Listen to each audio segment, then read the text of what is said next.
दशा माता की पहली कथा के अनुसार प्राचीन समय में राजा नल और दमयंती रानी सुखपूर्वक राज्य किया करते थे। उनके 2 पुत्र थे। उनके राज्य में सारी प्रजा सुखी और संपन्न रहती थी। एक दिन की बात है, उस दिन होली दशा थी। एक ब्राह्मणी राजा के महल में आई और राजा से कहने लगी, दशा माता का डोरा ले लो। बीच में दासी बोल उठी, रानी साहिबा, आज के दिन सभी सुहागिन महिलाएं दशा माता की पूजा और व्रत करती हैं और इस डोरे की पूजा करके गले में बांधती हैं, जिससे घर में सुख समृद्धि आती है। इसलिए रानी ने दासी के कहे अनुसार ब्राह्मणी से डोरा ले लिया और विधि अनुसार पूजा करके उस डोरे को गले में बांध लिया। कुछ दिनों के बाद राजा नल ने रानी दमयंती के गले में डोरा बंधा हुआ देखा तो रानी से पूछा, रानी साहिबा, इतने सोने के गहने पहनने के बाद भी आपने ये धागा गले में क्यों पहना हुआ है? रानी कुछ कहती इससे पहले ही राजा ने गुस्से में आकर उस डोरे को तोड़कर जमीन पर फेंक दिया। रानी ने उस डोरे को जमीन से उठा लिया और राजा से कहने लगी, महाराज, ये तो दशा माता का डोरा था, आपने उनका अपमान करके अच्छा नहीं किया। इधर जब रात में राजा सो रहे थे तब दशा माता स्वप्न में एक बुढ़िया के रूप में आई और राजा से कहने लगी, हे राजा, तेरी अच्छी दशा जा रही है और अब बुरी दशा आ रही है। तूने मेरा अपमान करके अच्छा नहीं किया। ऐसा कहकर दशा माता स्वप्न में ही अंतर्ध्यान हो गई। अब जैसे जैसे दिन बीतते गए वैसे कुछ दिनों में राजा के सारे ठाट बाट, हाथी घोड़े, लाव लश्कर, धन धान्य, सुख शांति सब कुछ नष्ट होने लगे। यहां तक कि अब भूखों मरने का समय आ गया। एक दिन राजा ने रानी दमयंती से कहा कि तुम अपने दोनों बच्चों को लेकर अपने मायके चली जाओ। रानी ने कहा, महाराज, मैं तो आपको छोड़कर कहीं नहीं जाऊंगी। जिस तरह आप रहेंगे उसी तरह मैं भी आपके साथ रहूंगी। तब राजा ने कहा, अपने देश को छोड़कर चलो दूसरे देश में चलते हैं, वहां पर जो भी काम मिल जाएगा वही काम कर लेंगे। इस प्रकार राजा और रानी देश छोड़कर चल दिए। चलते चलते रास्ते में भील राजा का महल दिखाई दिया। वहां राजा ने अपने दोनों बच्चों को अमानत के तौर पर छोड़ दिया। आगे बढ़े तो रास्ते में राजा के मित्र का गांव आया। राजा ने रानी से कहा, चलो हमारे मित्र के घर चलते हैं। मित्र के घर पहुंचने पर उनका खूब आदर सत्कार हुआ और उन्हें तरह तरह के पकवान बनाकर भोजन कराया गया। मित्र ने अपने शयन कक्ष में दोनों को सुलाया। उसी कमरे में मोर की आकृति की खूंटी पर मित्र की पत्नी का एक हीरो जड़ा कीमती हार टंगा हुआ था। आधी रात में रानी की नींद खुली तो उन्होंने देखा कि वह बेजान खूंटी हार को निगल रही है। ये देखकर रानी ने तुरंत राजा को जगाकर दिखाया और तब दोनों ने सोचा कि सुबह होने पर मित्र के पूछने पर वे क्या जवाब देंगे, इसलिए अभी यहां से चले जाना चाहिए। ये सोचकर राजा और रानी दोनों मध्यरात्रि को ही अपने मित्र के यहां से कहीं और के लिए चल दिए। सुबह होने पर मित्र की पत्नी ने खूंटी पर अपना हार देखा तो वहां पर हार नहीं था। तब उसने अपने पति को बुलाकर कहा कि तुम्हारे मित्र कैसे हैं जो मेरा हार चुराकर रात में ही भाग गए हैं। मित्र ने अपनी पत्नी को समझाया कि मेरा मित्र बिल्कुल भी ऐसा नहीं कर सकता, थोड़ा धीरज रखो, उसे चोर मत कहो। इधर आगे चलने पर राजा नल की बहन का गांव रास्ते में पड़ा। राजा ने बहन के घर में खबर भिजवाई कि तुम्हारे भाई भाभी आए हुए हैं।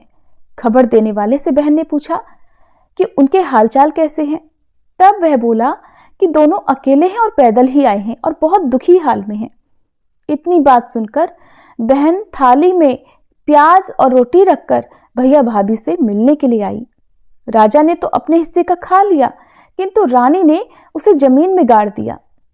अब वे आगे बढ़े तो चलते चलते रास्ते में एक नदी पड़ी।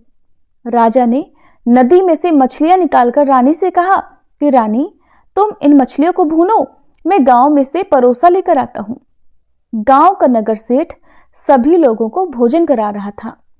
राजा जब गांव में गया तो वहां से परोसा लेकर चल दिया।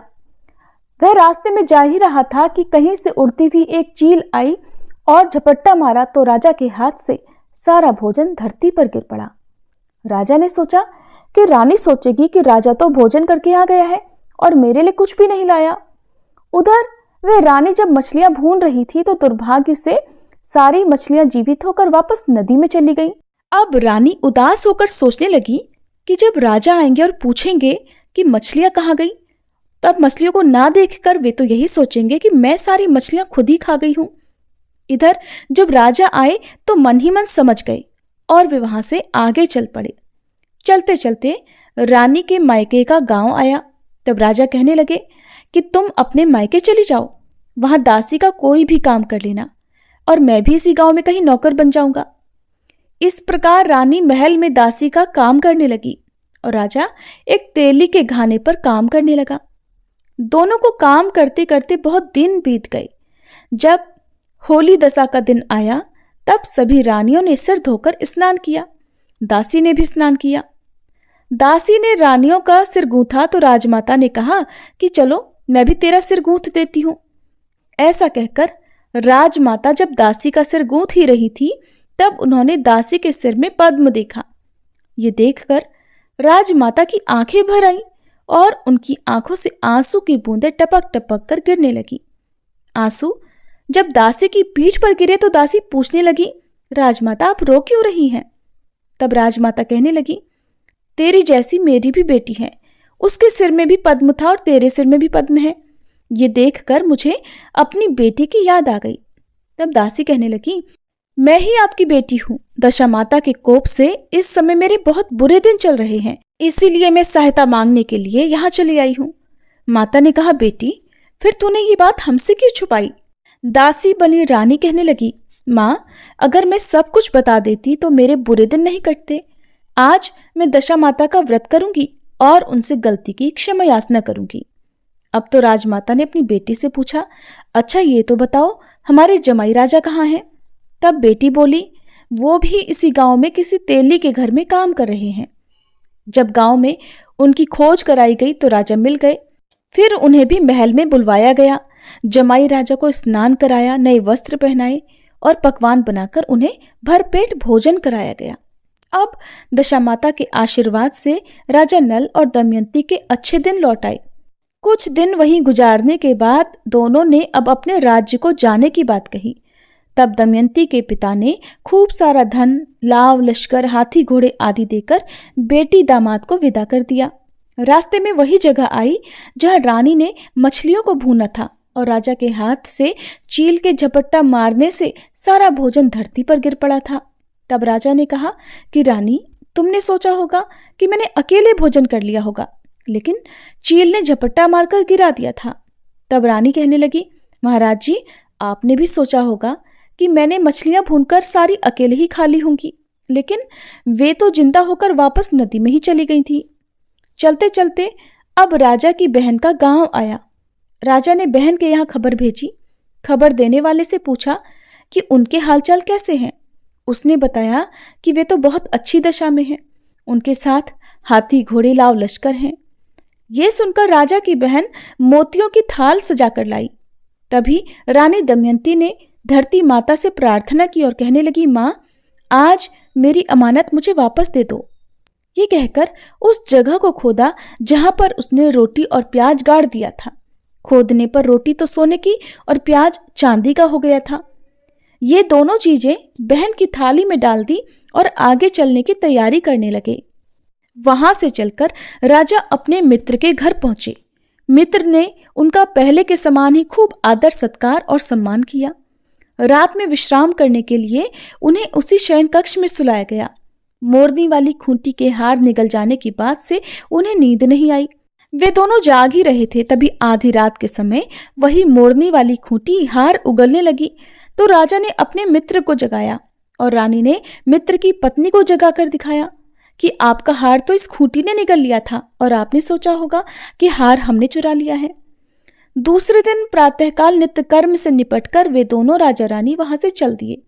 अब चलते चलते वे राजा भील के यहाँ पहुंचे तो उन्होंने अपने पुत्रों को वापस मांगा। तब भील राजा ने देने से मना कर दिया। गांव के लोगों ने उन बच्चों को वापस दिलाया। राजा नल और दमयंती अपने बच्चों को लेकर अपनी राजधानी के पास पहुंचे तो नगरवासियों ने लाव लश्कर के साथ उन्हें आते हुए देखा। सभी ने बहुत प्रसन्न होकर उनका स्वागत किया तथा गाजे बाजे के साथ उन्हें महल पहुंचाया। अब राजा का पहले की तरह ठाट बाट हो गया।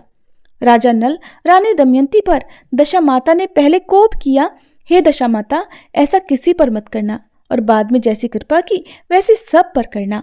प्रेम से बोलिए दशा माता की जय। ये थी दशा माता के पहले दिन सुनी जाने वाली कहानी। कृपया दूसरे दिन की कहानी भी हमारे इस चैनल पर जरूर सुनिएगा। कथा अच्छी लगी हो तो वीडियो को लाइक करके चैनल को सब्सक्राइब नहीं किया हो तो जरूर कर लीजिएगा।